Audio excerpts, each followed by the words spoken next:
Hello everyone and welcome to today's stream. Today we'll be joined by 3 of the Liftoff judges this year for the season awards, as well as Ben Pullman, one of the Liftoff co-founders. Rupert is here also, although he'll probably just be asleep on my lap, but he might join in the conversation as well. But without further ado, let's welcome today's judges. Hi guys, welcome to today's stream. Hi. Hi. Hi. Harris, why don't you kick us off and introduce yourself and tell us a little bit more about how we came to know you. Sweet, yeah, so my name's Harris. I've been working as an independent film director for a little while, mostly doing a mix of short music videos and short films. I met you guys when one of our music videos was actually put in this little festival showcase. Got to come down with my colleague Liam, and we got to talk to a bunch of interesting filmmakers, and really it was kind of an awesome time. We got to know you guys, and since then kind of used your support on a bunch of films, and you guys gave us an award last year, so thank you for that. Yeah, you picked up the award for Best First Time Film, didn't you? Yeah, it was great. It was an amazing night. Cool, great. Ben, why don't you tell us a little bit more about who you are? There we go. There you go. No technical issue. Guys, I'm, if you don't know me, my name's Ben Pullman. I'm one of the co-directors and the co-founders of the Liftoff Global Network. Liftoff's been my passion and my baby for 10 plus years now. And I'm looking forward to chatting with everybody today, just to give everybody an insight into what we kind of look for and how indie film and audiences connect together, really, and how Liftoff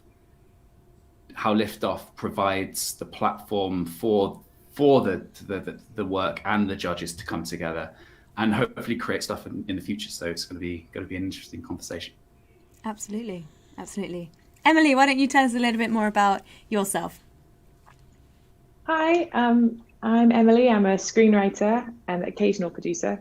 But I've known Liftoff for a while. I've had a couple of shorts play, and just like from the first time been really struck by how it's much more than just a festival. You know, you get to know the team, everybody's really supportive, and there's like a lot of opportunities to sort of grow and develop. And a couple of years ago, I won Best Screenplay at the annual awards, which was amazing. First award I've ever won. And it's still on my mantelpiece, right? In fact, I can see it right now. So, yeah.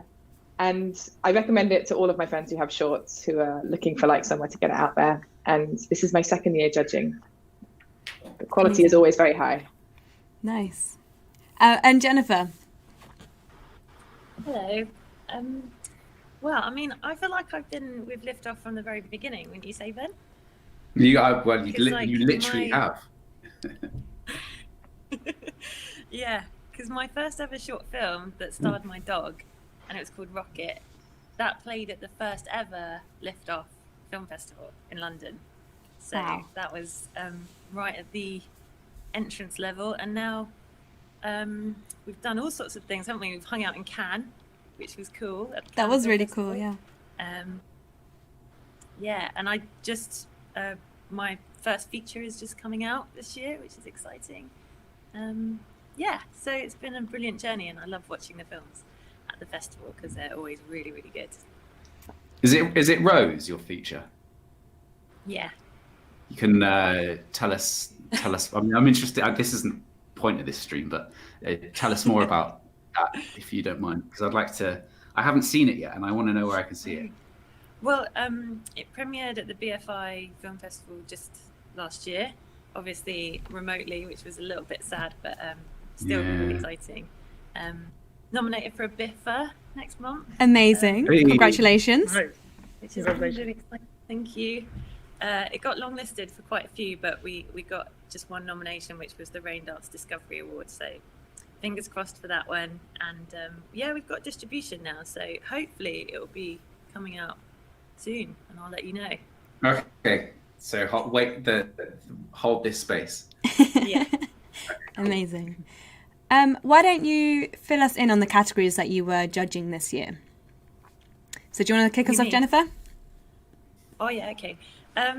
So I was judging the Best Director Award and the Best Post-Production Award, which I think I won that, didn't I? I should know that. I think, no, I did. I did win that one. Yeah, I did. I don't know what year it was, though. It was a few years back now.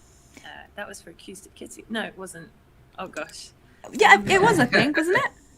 Was it? I think it was Acoustic Kitty, and back in 2015 or 16. It was my first season awards, and I remember it. That's an amazing memory. Well done. Thanks. Yeah, but I was an editor. I've been an editor for going on 14 years, which says a bit about my age. But yeah, so editing was my thing for a long time. So it's always a nice category to judge. Great. And Emily and Harris, I believe you both took the same categories this year with first-time filmmakers and screenplay. Yeah. Yep. Great. I was really impressed by all of them, but particularly the best first-time filmmaker, because you go in expecting people to really still be trying things out, and they all felt so polished and so finished. Yeah, it made me feel jealous that they made films so good and it was their first try. Yeah. Coming from the guy that won it last year. They stepped it up this year. So just to remind everyone who's watching and for us as well, what the films were that are nominated in the First Time Filmmakers category, we have The Yellow Jacket, Spanish Pigeon, Appetite, Taboo, Antonio, and also Leopard. 6 amazing short films, as we've all just discussed. But what's also great about these is that they're coming from all over. We've got films from the UK, Sweden, Australia, and America there as well. So it is nice to get that diversity within the mix as well. Yeah, as you said, this year has really stepped up in the first time film category. And at the beginning of the year, we were lucky enough to run the First Time Filmmaker Showcase. But at the festivals as well, First Time Filmmaker is something that we hugely love, and just watching all the films grow. Were there any particular trends that you found in this category this year? I don't really think I saw any trends in terms of like themes, but I thought each film had like a very high production value, and each film felt very, very unique and different from one another. So there's nothing really that I thought linked them all, but they were all very different genres and very different messages, which I thought was really cool. Gave it a lot of range. Yeah, nice. I'm so glad you said that, because I couldn't see it. I was like, I can't see a theme either, but that's what I liked so much about it, was like, I think the worst thing you can find with first films sometimes is people they do like an impression of what they think a movie is going to be, which I think like I totally can understand doing. I've definitely done that. And I was so amazed that none of them did. Like the films were so different, and they were like nothing I'd really seen before. So yeah, absolutely. Yeah, I agree. There's a trap for first-time filmmakers and artists as well. You get it in audition rooms for drama schools all around the world, where students come with an emotional, angry piece because they think it's going to display their acting talent, and that you see this in first-time films as well. The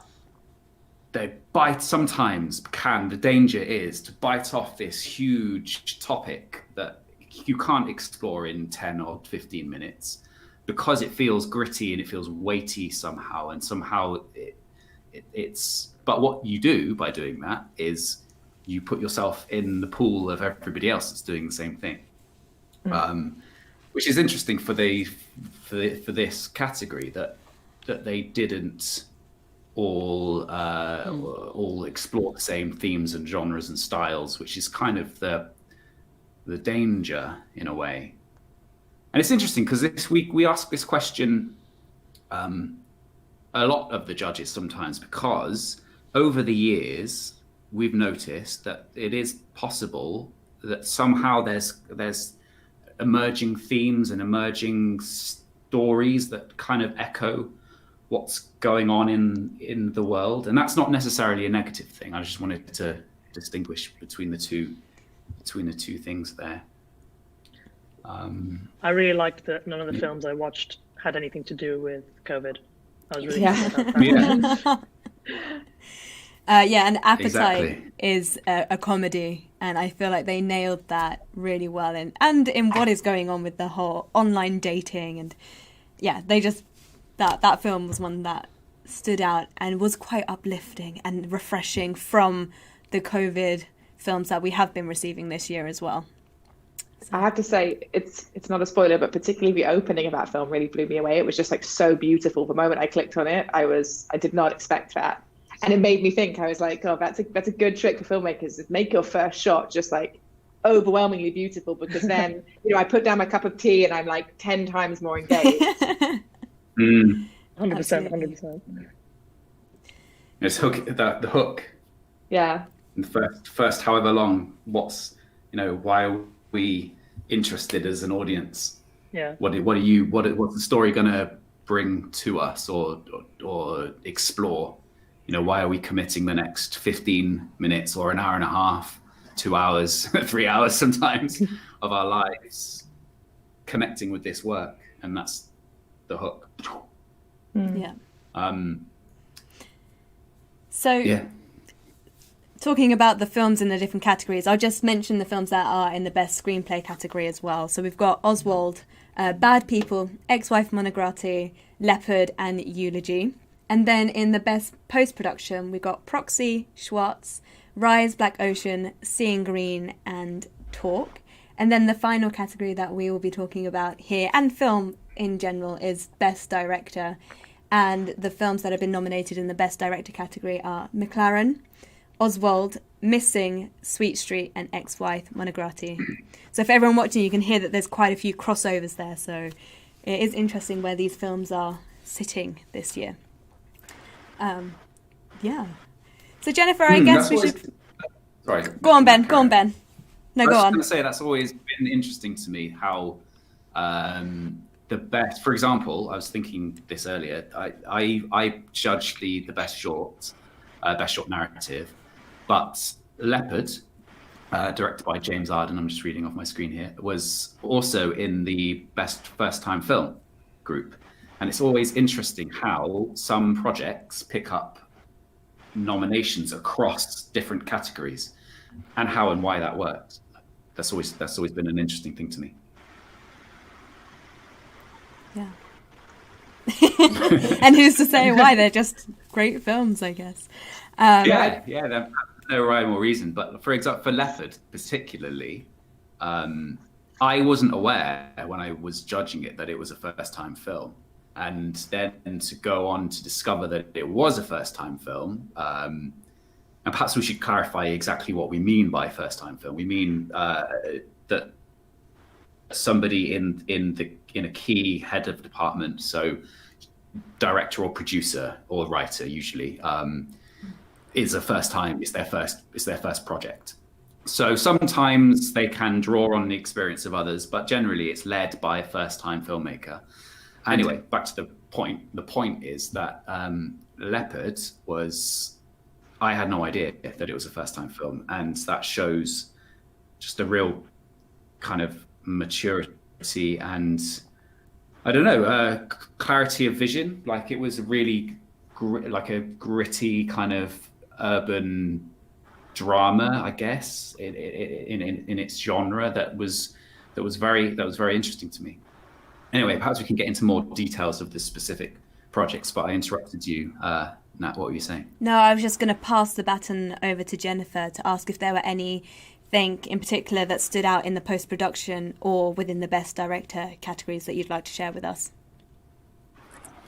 Well, I mean, I think post-production is such a tricky category because the kind of mark of a good editor is when you really don't notice their work. It's seamless. You're just so engrossed in the story and you're not like, even the cuts just seem invisible, which is why it's tricky to judge, because so often I find like showy films that do like kind of cool transitions or like funny interesting montages and stuff tend to win that category just because it stands out and you're like, oh, I can see the editing now, and that's drawn my attention to it. So it's really hard. It's really hard because of that. So I try and kind of just engage with the films and judge it so much on which ones really, you know, drew me in, especially in the world that we live in today, where, you know, your phone's always going, or, you know, the dog wants attention, or your even your stomach is like, hey, there's some digestives in the kitchen. So, you know, there's lots of distractions, is what I'm saying. And, you know, if something holds your attention for a good amount of time, I think that's usually what I'm looking for with all across directing and editing, because I think it's all part of it. It's all so important to it. Yeah. Can I ask a follow-up? So there was a few that stood out. Huh? Can I ask a follow-up on that, Jen? As you are as an editor yourself, I find there's a danger for talking about the keeping attention that you've just highlighted. There's a danger for films to think that they have to be punchy and quick cuts, especially in the YouTube social media age. What's your experience with that? What do you think about that?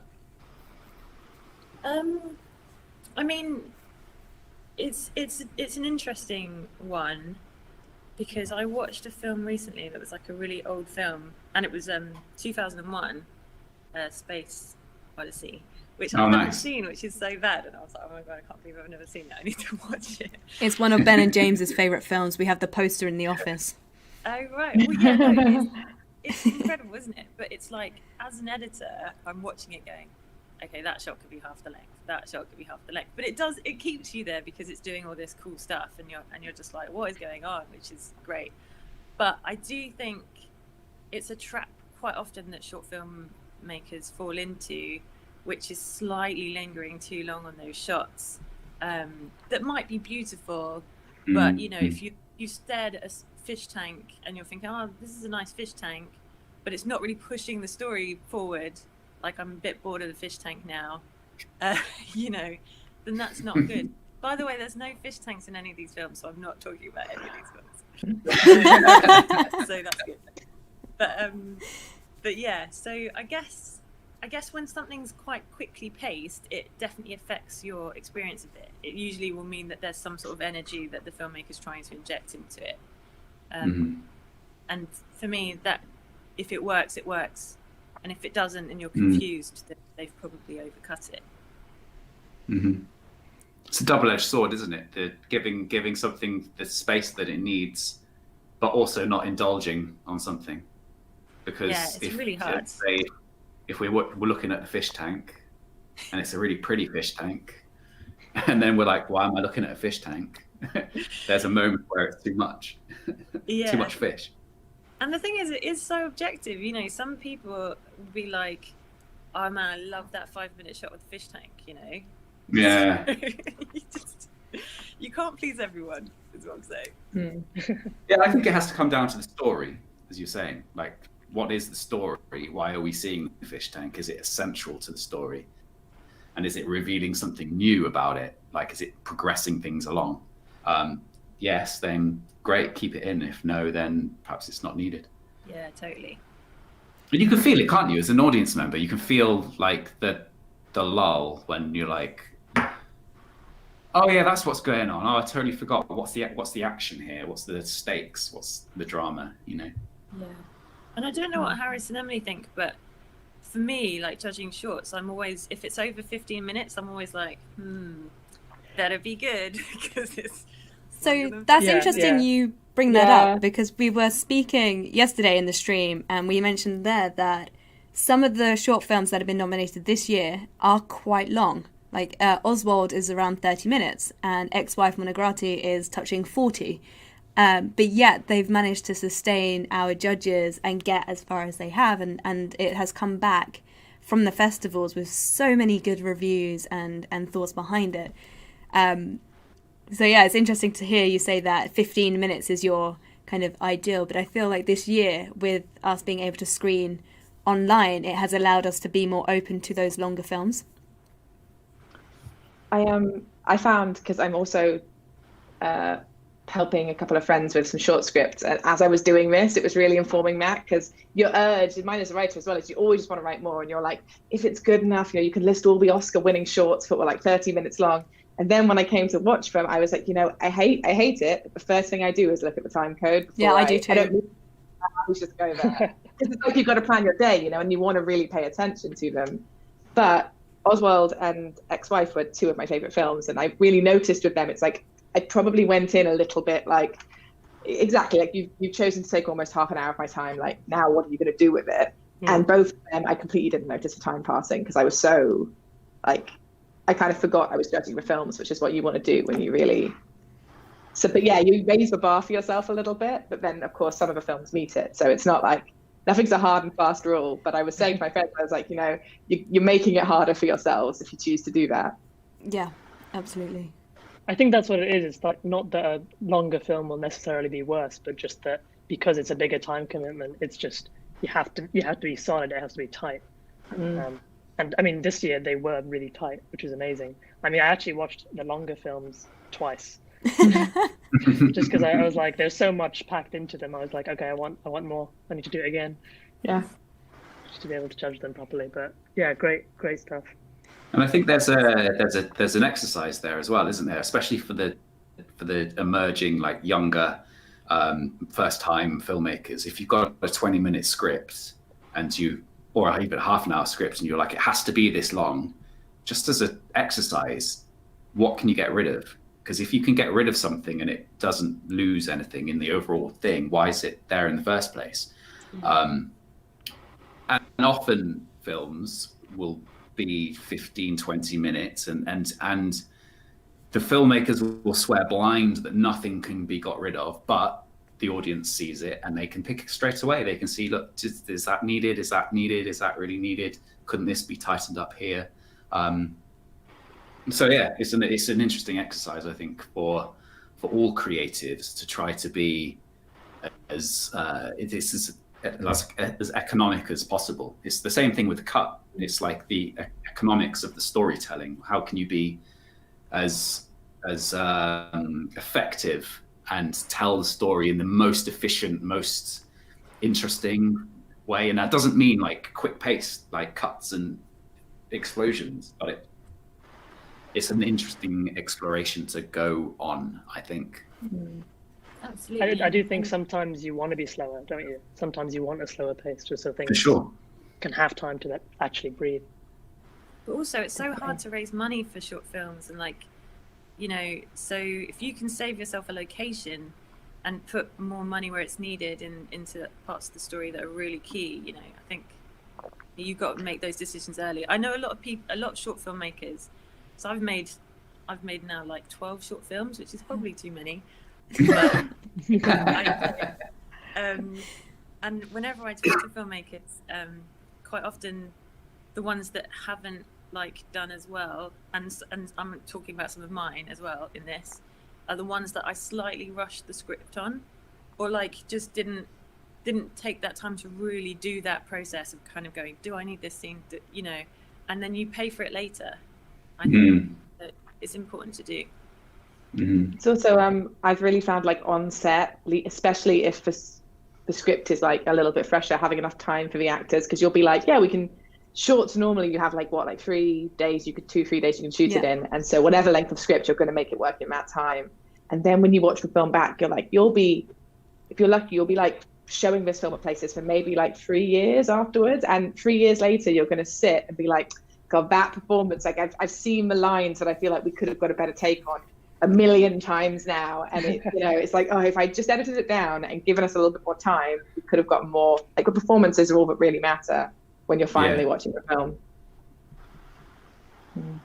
I agree, 100%. I think that's an entire topic we should talk about in its own right. I think that falls quite nicely under Best Director as well.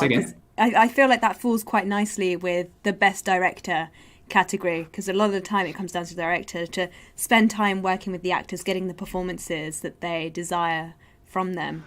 And I feel with a lot of the first-time filmmakers, this is an area which is not neglected, but maybe not thought about as much. So you can see the performances from the actors are a little bit rigid or haven't quite managed to hit exactly what maybe the director's vision was. And I believe that that comes down to spending time rehearsing with the actors and getting the script better.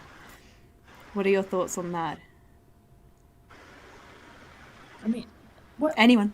My first short films just included like my dog and my friends, because I was so afraid of working with actors, and it felt like such a big, scary thing. And then when I did my first proper actor short with actors in, that ended up being my favorite part of it, and that's why I kind of switched career from editing to directing, because I thought that's the only way I'm going to get to do that now. So yeah, but it can be quite intimidating for first-time directors. I definitely was intimidated, especially working with named actors. I was like, oh my God, they're going to see through me and they're going to think I'm terrible. And Gonna know you're a fraud. That imposter syndrome. Yeah. It's funny, I have a TV project I'm working on at the moment that's like, because I've mostly done shorts in the past, I've never had a script that I've sat with for so long before we actually get to the casting stage, right? Because it's so long, all of this process.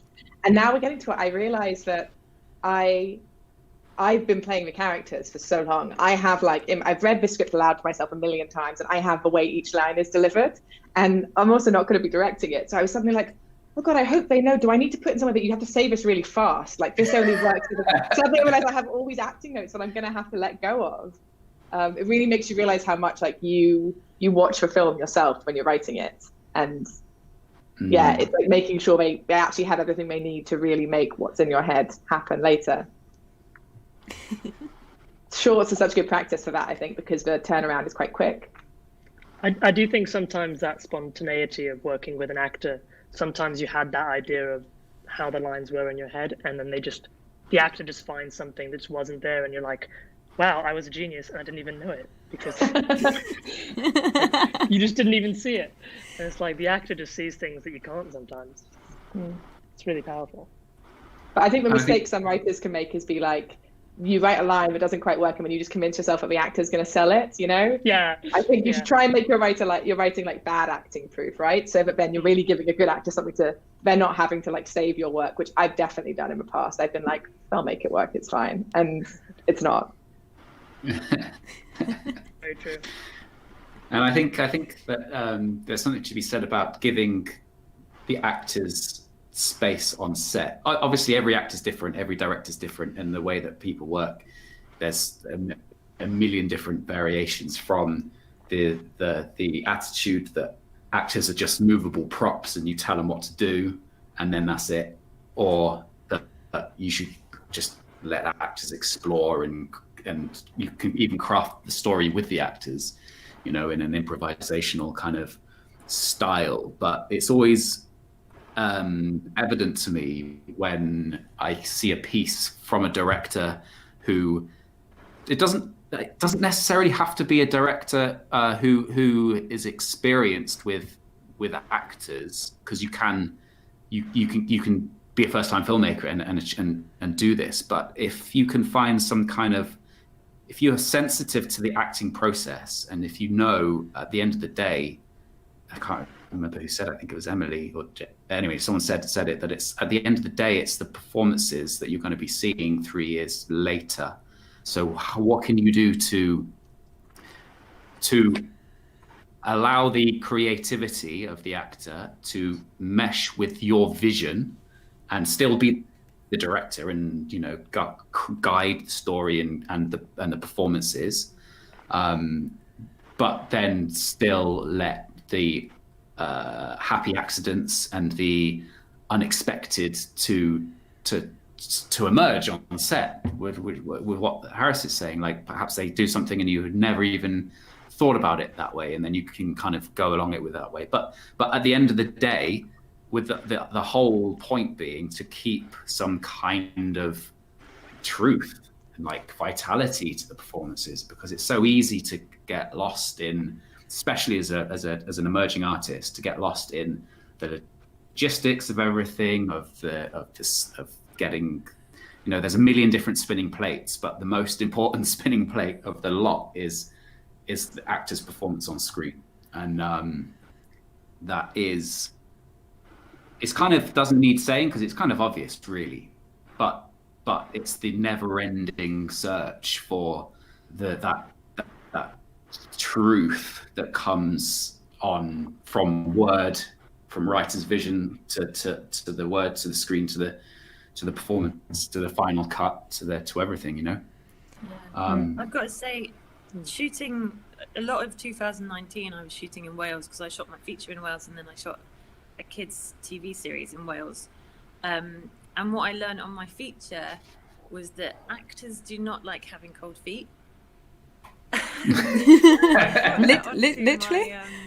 My kids' fantasy show, and I was like, I remember when the costume people showed me the shoes for the kids, and I was like, oh no, these need to be a lot warmer, because as soon as an actor gets cold feet or just uncomfortable or wet or cold, or it's such a vulnerable thing being an actor. And if you have something where you feel like your needs are not being met, or you're kind of being taken advantage of, not intentionally possibly, but if you don't feel protected by your director, I think that's when you can get problems with actors, I've learned. So now I'm like, warm feet, spare socks, even there was one moment on the set of the Snow Spider where I like offered to take my my jacket off, it was like a really warm jacket, and like lay it on the floor for the actors' feet, and they were like, no, you don't have to do that. And I was like, are you sure? Because we've only got a little bit of time to get this scene, and I really want you to be okay. And they were like, no, it's fine. But and then they nailed it, obviously. But it's just making sure that they feel cared for. I think it's really important. I think that's a really important point that just want to highlight exactly that. Like, your working process on set, because you can forget about the actors in a weird way. Like, you're setting up cameras and you're getting everything ready, and then the actors come on set, and then that's not giving the I used to be an actor, right? And actors need space. Some don't, but lots do need space and time to be able to bring their best performances. And what can you do to help that process? Giving them warm slippers, like that's an amazing idea. Perhaps every shoot from now on, you can have slippers for everybody, and that might just make them feel, oh, this is I'm cared for, and so I'm safe, and so I can give my best performance. Another thing that I learned with actors last year was if you're asking them to do like a really emotional scene, where they've got to cry or something like that, is try and be really, really selective with your coverage. Don't just try and get them to like cry over and over and over again, and talk to them about their process, and like if they need to build up to that crying, like if they're not just going to get it straight away, and they're like, look, I'll get there, I just need to warm up. Plan your shooting to accommodate that. Do your close-ups last on that person, don't do them first. Stuff like that. Just start with a nice wide, ease them into it, because it's a very emotionally draining having to turn that kind of stuff on and off. So yeah, my advice.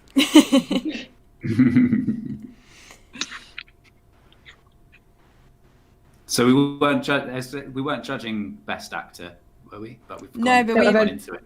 Now I want to know who was nominated, because I feel like. Well, I can tell you who was nominated because I have the list right in front of me.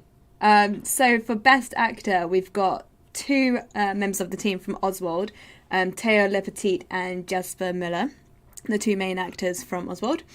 Under the Flag, Michelle Chung, Leopard, Alicia Applebow, and also Missing, Paul Arthund, and also ex-wife Monograte Gonshi.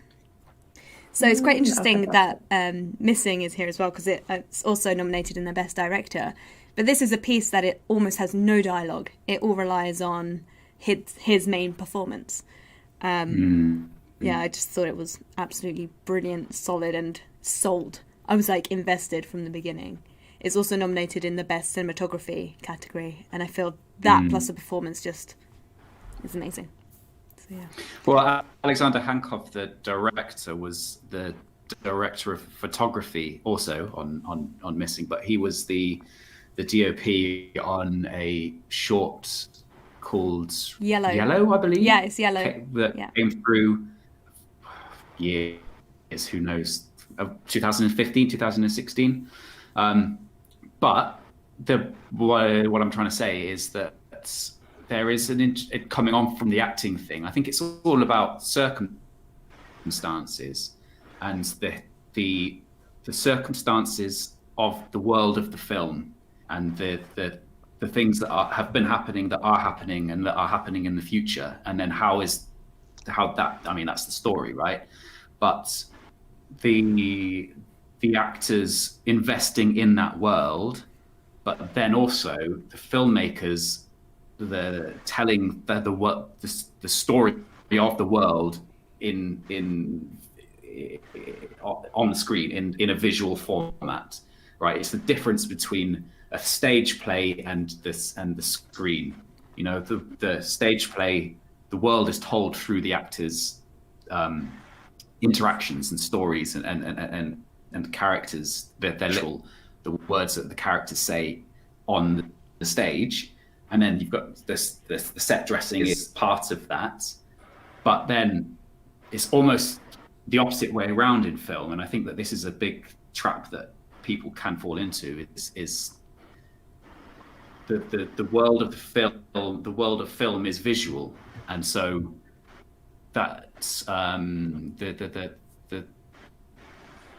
the story on the screen and filling the screen with narrative of and again, I don't think we are, but that comes in post in like the production design.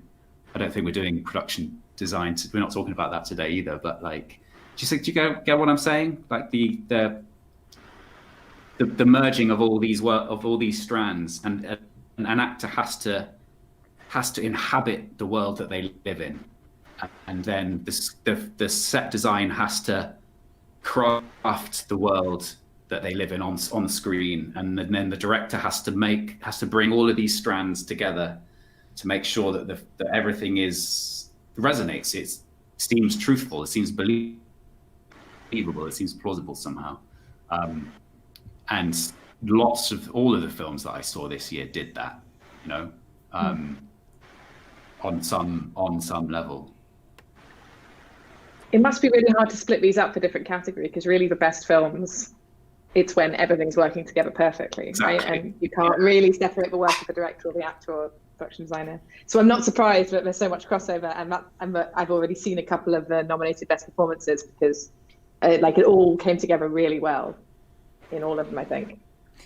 And just to add onto that, on the 29th, after the ceremony, most of these films will be available to watch on the Liftoff VOD platform, which will be on Vimeo on demand. So if anyone is watching, it's like, where can I watch these films? They will be available, and then you can have a little think yourself and see if you agree with what we've been saying here today.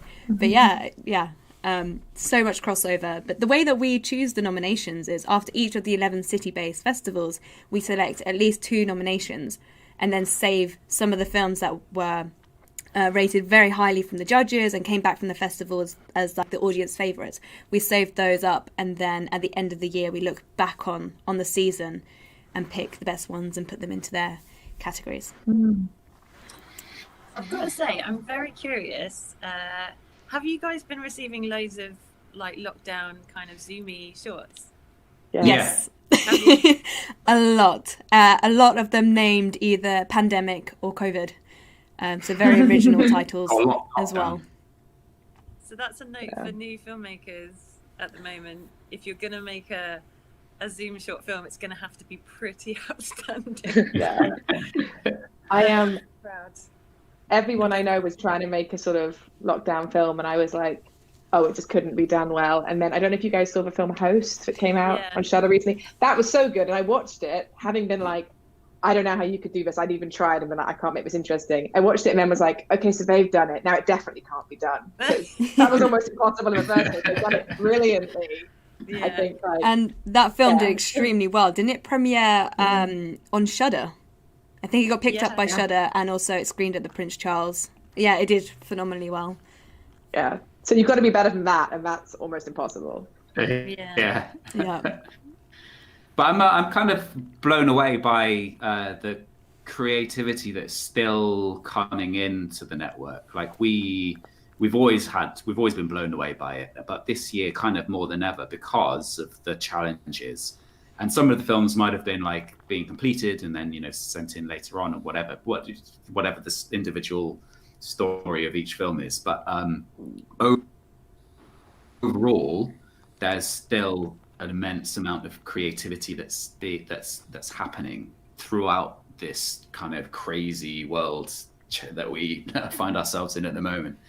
And I was saying this the other day, but I think that there's something about creative challenge that, or like constraint that is like conducive to creative excellence. It's like if you're given like $100 million to make a movie right now, you probably, I mean, I don't know, maybe you're going to make something amazing, but there's something about having a creative constraint that forces you to then do something different or amazing or like ingenuity in a certain direction, and we found that definitely with the work that was sent into us this year.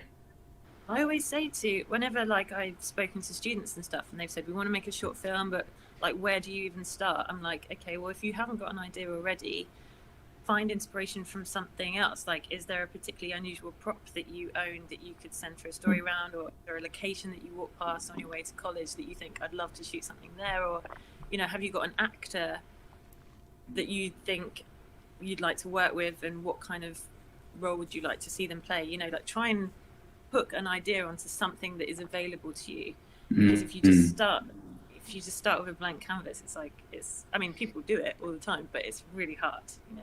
It's really, really hard. Yeah. And you work up to that point, don't you? You get to the point where somebody gives you 100 million and you know what to do with it. But until you've kind of tried to make films with no money, you're not going to be able to get to that point, and all the steps in between, you know. Especially breaking into like the TV industry in this country, because you'd be surprised. In America, they've got like loads of money, but here, if you want to make a series, you're not going to have a huge amount of time or money to make it. And you know, if the skills that you learn in short filmmaking are going to be so precious when you step into that TV world. It was for me, because I remember in one of my meetings they were like, we need you to shoot like 8 pages a day. I was like, okay, cool, I've done like 12 pages a day on my shorts. You know, it is still really hard, and you have more crew, so things are quicker. Was that studio or location based? Location. But one location, to be fair. Okay. It was just in a house. But, yeah. No, those skills. What about the difference? Sorry, carry on. I was just going to say, what about the what's the difference for you? I know you've just well, I mean, not just, it's been out for a while now, but you've made the transition from shorts to features. What's the difference there? Obviously, there's a big difference. I wonder if you've got any insights that you can share with people who might be doing the same thing or about to be doing the same thing. I read this really good book called Life and Death in Indie Filmmaking, which is worth reading. It's very entertaining as well. And I remember at the end of the book, it kind of gives you this really quick like guide for making low budget indie films. And one of the things it said was like, never have dialogue scenes that are longer than 3 pages. And I was like, oh God, like so much, like 5 pages of dialogue. And then they were like, never work more than 4 days in a row, because you need like days to plan for stuff that might have gone wrong. And I was like, oh my God, I'm shooting 6-day weeks. I've got 3 weeks to shoot this film. Like, so I broke pretty much every rule in that book. But I think the only difference is that you're shooting for much, much longer, and that the story plays out in such a longer way that you have to kind of, you know, you're shooting out sequence. So just be aware that your kind of shooting style is consistent. I remember quite early on in the shoot, we shot this sort of argument scene, and I thought, oh, I'm going to try this thing with the camera where I'm like switching between the actors, and then I didn't do it again. So when I got to the edit, I was like, this stands out as like a weird, why did I shoot this scene like this? And then I had to cut all those whip pans, like cut them out because it just didn't fit the flow of the film. But you know, once you kind of get into a rhythm with it, it's fine. Whereas on a short film, you know, you only have a couple of days, so your rhythm is shoot it as quickly as you can. But yeah, it's just that really. It's just learning to manage your time and your thoughts over a longer storyline, basically. Mm-hmm. Thanks. Is that helpful? Yeah. And Emily, you're also It's working really on a fun. feature Everyone's script, good. aren't you? Sorry, what was that? You're also working on a feature-length script. Yes, yeah, I have a feature that was supposed to go into production just before the pandemic, but it's Good timing. yeah, I know. It actually, we were supposed to go out there. Thank goodness we didn't, because we got shut down halfway through and we wouldn't have been able to afford to restart. So actually, what felt like terrible luck at the time turns out to have been the best luck. But we got, because it's set in Greece, and it's period, and it's like very ambitious in a lot of ways. But we're still going. We have to raise a tiny bit more money for the additional COVID costs. But it's like, I'm sure everybody has a project like this where you kind of, so much is outside of your control. A lot will have to do with like vaccine rollout and how Greece does. And so hopefully that's happening. I mean, it's going to go into production this year, I'm pretty sure, but you never know. Amazing. But yeah, so I'm literally like taking notes as you're speaking. I was like, it's so interesting. I hadn't even thought of that. So. Amazing. And Harris, What about what are you working on at the moment? So I've been working on a few scripts. I had the script that I was planning to basically get filmed at some point last year. Then when COVID hit, went back to the drawing board a little bit. Actually started redrafting. I was working with my co-writer on it, Connor Cahill-Hayes, and over like the course of the whole of lockdown, we basically got from like draft 3 to a totally different draft 10. Realized that the film could be so much shorter and so much more condensed, and basically we got the finalist spot in Short Scripts this year, which was really cool. We're kind of super happy about that. But yeah, we're basically like now we're at a point with the script where we're trying to look for funding and trying to get to the stage where we're going to get it made. But who knows really? It's kind of I guess the times mean that it's difficult to know what's going to happen. So the plan is just to make it when we can. Yeah. Great. So I don't know about you guys, but if you write, did you find that at the start of the first lockdown, like everybody you've ever written anything with or for got in touch with you about doing a rewrite? Because I was like, oh my God, I can't rewrite everything at once. And now the things I have worked on have gotten much better, but I kind of had to pace myself because everybody was like, didn't I do a script at some point, like dusting things off? yeah. Because everyone had so much free time, it was a time to just work on the scripts, which is so important as well. If your script's not up there, then the film's just not gonna hold up. There's a question from the audience, which I would like to pass on to you guys. It says, is good quality mandatory for short films? What does quality mean would be my, I think like it depends.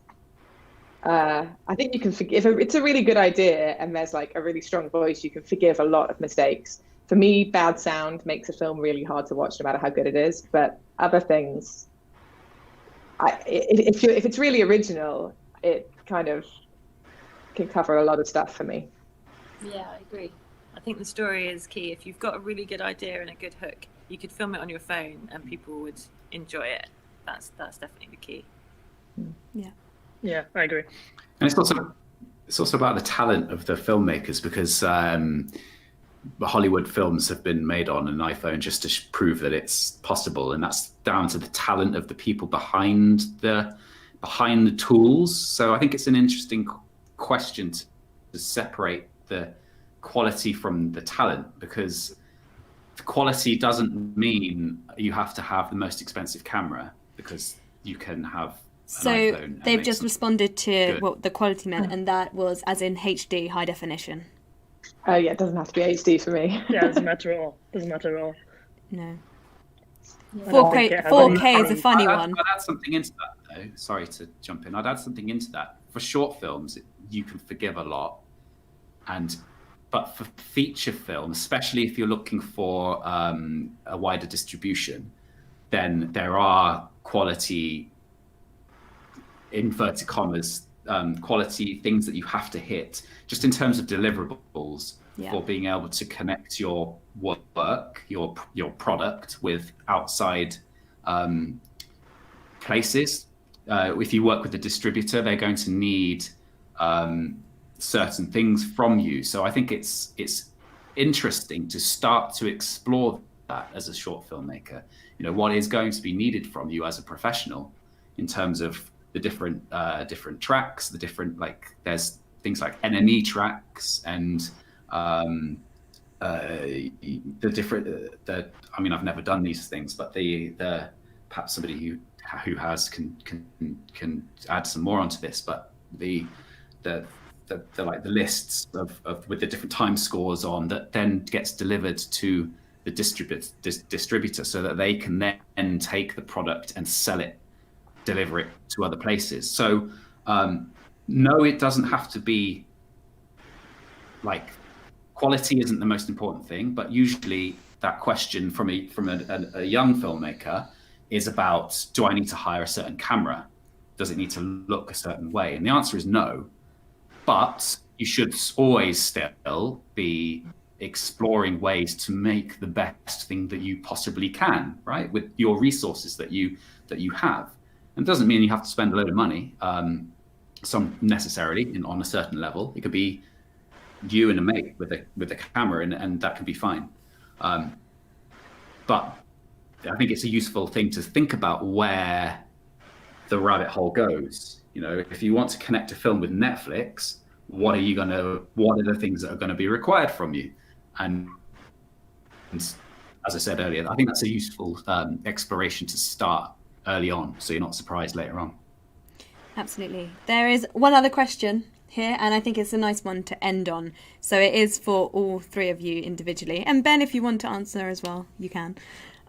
This is from Lucy Miles. She says, I have a broad question. Would love to know what films inspired these directors to direct. Jennifer, you're smiling. You can go first. Oh my gosh. Well, if we're going like way, way, way back, then it would be The Goonies. Brilliant. Absolutely love The Goonies. Yeah. I basically wore out my VHS tape because I'd recorded it off the TV, and I kept forwarding through the ad breaks. So, like, the VHS stopped working after a while because it kept skipping. I know, and I was gutted. But yeah, it was a film that just made me feel so, like, awe-inspired, and like I wanted to go on an adventure with these kids. And yeah, I just love it. I just love everything about it. And I thought, I want to do that. I want to make adventures for people. Amazing. To watch. Nice. Emily? I feel like Harris and I were looking at each other. Yeah. I actually don't direct. I just write. But I would say maybe Being John Malkovich. It wasn't the first film that I really loved, but I think it was the first time I watched a film and was really aware that somebody had written it, because it's so incredible. Like, the first thing you think when that's what's happening is like, who thought of this? And so I started, like, I think that's when I really became aware of, like, the author's voice behind it, if you will, and just like it's such a bizarre film, even though it feels like a commercial, just enjoyable movie. The more you think about it, the more it's just like wonderfully weird, and that made me really want to write. Nice. Yeah, Charlie Kaufman's films are amazing. I do love Being John Malkovich. I think for me it's a weird one. It's actually probably like Spider-Man for some reason, the Sam Raimi Spider-Mans.